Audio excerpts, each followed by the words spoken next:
Good evening. It's the story Alaska is talking about tonight. Governor Sarah Palin delivers her second State of the State address.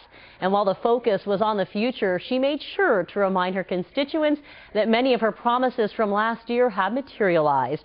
From new ethics laws, oil and gas taxes, and concrete plans for a gas pipeline, Palin says her first year also meant more public safety officers and an improved way of funding the state's education system. And what has now become a Palin trademark, the kudos were widespread. But make no mistake, Palin made it clear tonight, again with her address wrapping up just an hour ago, that it's time for all Alaskans to roll up their sleeves and take responsibility for the future of our state. Lots of talk about weaning our now famous dependency on federal earmarks by taking advantage of the surplus Alaska has from those sky-high oil prices. Now, her speech tonight running just shy of 20 minutes, and with many topics to cover, Palin spent a good chunk of that time on child abuse, saying it's an epidemic that needs attention. Now, most of the address was very upbeat and positive, but again, it was clear that the governor wants every facet of state government, private business, and everyday citizens working together and taking responsibility for the future, saying we're now 50 years old and it's time to step up to the plate.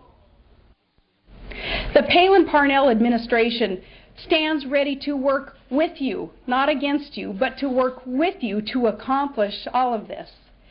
And by doing so, we'll realize the potential that our honored Native elders and our Constitution's founding mothers and fathers saw providentially years ago. Now, tonight's address delivered to a joint session of the legislature, but as you might imagine in politics, even agreeing to a start time nearly became an act of Congress.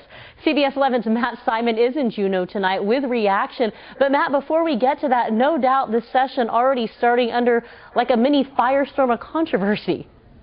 Yeah, you could say that, Laura. Absolutely. Good evening to you. We saw this controversy because there's an unwritten rule down here. You do not start this session before 7 o'clock at night. Well, Sarah Palin said a month ago she had sent the House Speaker a letter, and she thought he received the message that she was going to start at 6 o'clock because she wanted to fly out and see her son graduate from boot camp.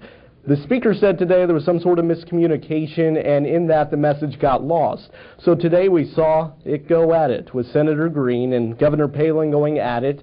And about 11 o'clock we finally got word that Senator Green had said, okay, let's do this thing at 4 o'clock. The governor then signed off on that. So we saw this at 4 o'clock. The governor came in, and what we saw this year versus last year was a very confident Governor Palin. Those first-year nerves were gone, replaced by a very strong message, a message that lawmakers had reaction to just a short time ago.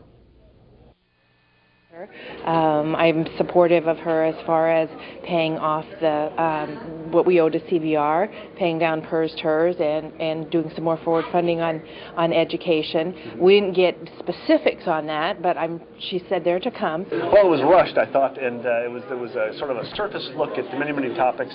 I think what we're going to see this session is the real question of whether we have the time to bear down each one of those, drill down deeply, look at the specifics, and come to a reasoned decision. I did hear some very positive things, though. You know, the big issues, education, being sure we have jobs for Alaskans, getting the gas line moving.